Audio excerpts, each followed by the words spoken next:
Hello, dear friends. Good morning, good afternoon, good evening. It is news time again from this very good channel. Welcome back. How are you all doing? Hope you're good. I pray that God will be with you in your endeavors. Today, we have another update for you.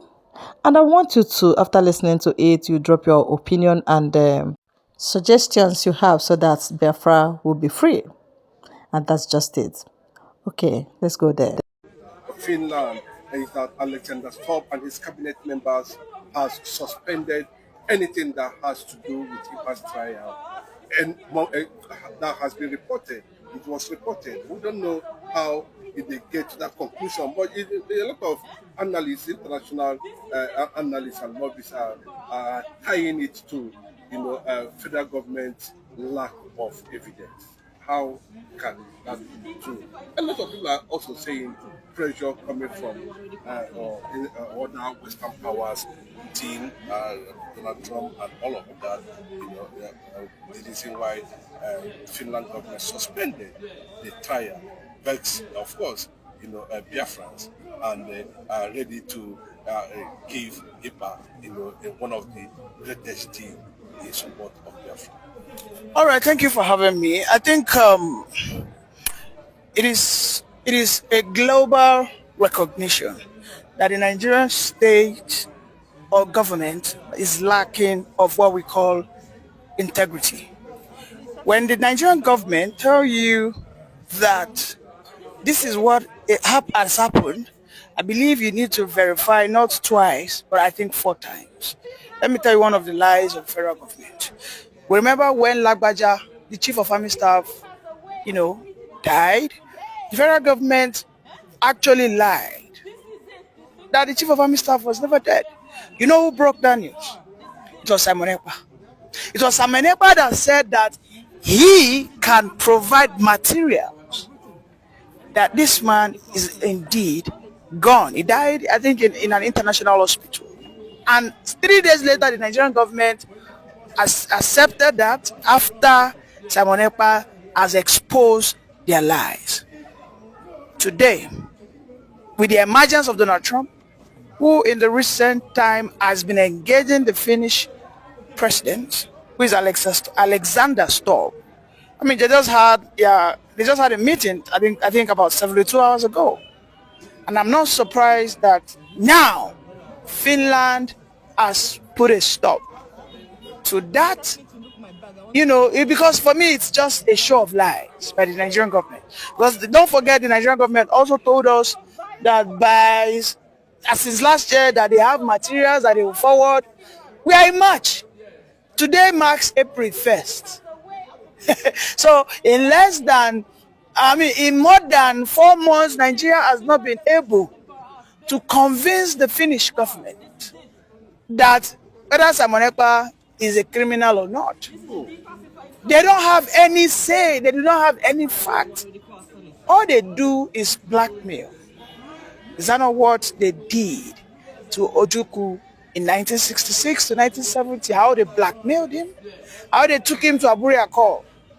They blackmailed him, saying that he is a what? He's a genocidal human being. I mean, was that not what they made him? Today, they do not. The Nigerian government, the Nigerian state, does not want to see Ojukwu as an hero. They call him a villain. They call him someone who pushed his people into a massacre. The same thing they want to do for Simon Ekpa. But not everybody has a soft head. Some people indeed have a coconut head. And I must agree, Simon Ekpa is one of those people that his head. There's an adage, they say that a head that break a coconut, not a drink. People like say, Simon Ekpa head wants to drink this coconut water. Because everything seems to be falling in pleasant places for this very young man. A very vibrant young man in his mid-30s, going into his 40s. He has been able to demystify all the lies that the Nigerian was founded upon. The lies of one Nigeria. The lies of a country that is united in peace and justice, which is all lies. Donald Trump has been following the Nigerian news, the Nigerian politics. You can see how the Igbos have been intentionally marginalized, which of course are the outcry of this freedom fighter, Simon Ekpa, Mazi Nnamdi Kanu, because that is who they are. These are men who are simply fighting to liberate their people. They are not seeking to destroy the country. No. Let us leave. Let us extract or eject ourselves from this conundrum, a system that has been designed never to work. Nigeria will not work for as long as we practice this kind of unitary system. When Nigeria had its greatest success was when everybody was on their own. Michael Ekpa was dealing with the old Eastern business. You know, we didn't have this issue of incursions by the Fulanis, whereby they were now converting on the oil and gas in Imo, Owerri, Abia. So these are the things. Simon Ekpa's case has exposed the many lies that has been told to the international bodies. You know, Simon Ekpa's men challenged Christopher Musa, let us meet at the international court. I don't know, maybe you have seen him there, but I know his shadow has not stepped foot into the court because he knows he dare not.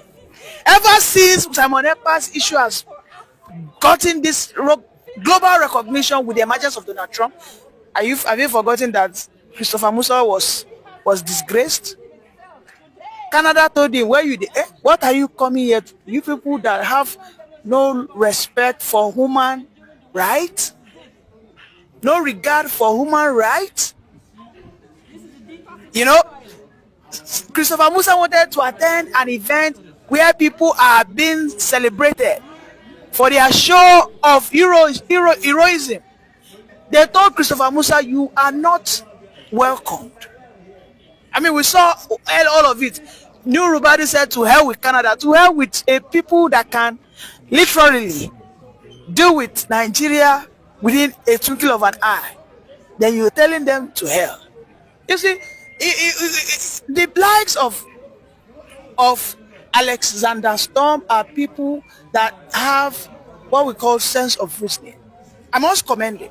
Initially, you know, all of us were sort of, what is going on? Why is Alexander Storm now compromising? Because as far as we're concerned, Simon Ekpa is a citizen. He's also a politician. He's a prominent personnel in Finland. He's not just an ordinary Finnish citizen. He is married to a Finnish lady. He has served in their military. He got to an high rank. He is also into their politics. So he is not just a pushover. A person who is a lawyer by profession in Finland, Simon Ekpa, would not just set himself up for such a cause if he has no evidence to back himself up that he is not into criminalities. His arrest, wherein there were so many allegations that it was even the Nigerian government when they were raising funds, okay, when they were raising funds, that some Nigerian government at the subnational level pushed illegal money into the Biafran account, and that led to the red flagging of that account, and they called him for what? For interrogation. I haven't gone through the interrogation. Then immediately the Nigerian government wanted to see this opportunity. He's a terrorist. They asked them, how has this man terrorized you? When Nigerian government wants to provide one, the Biafran government in exile has provided 1,000 evidence that now Nigeria, they even terrorize us.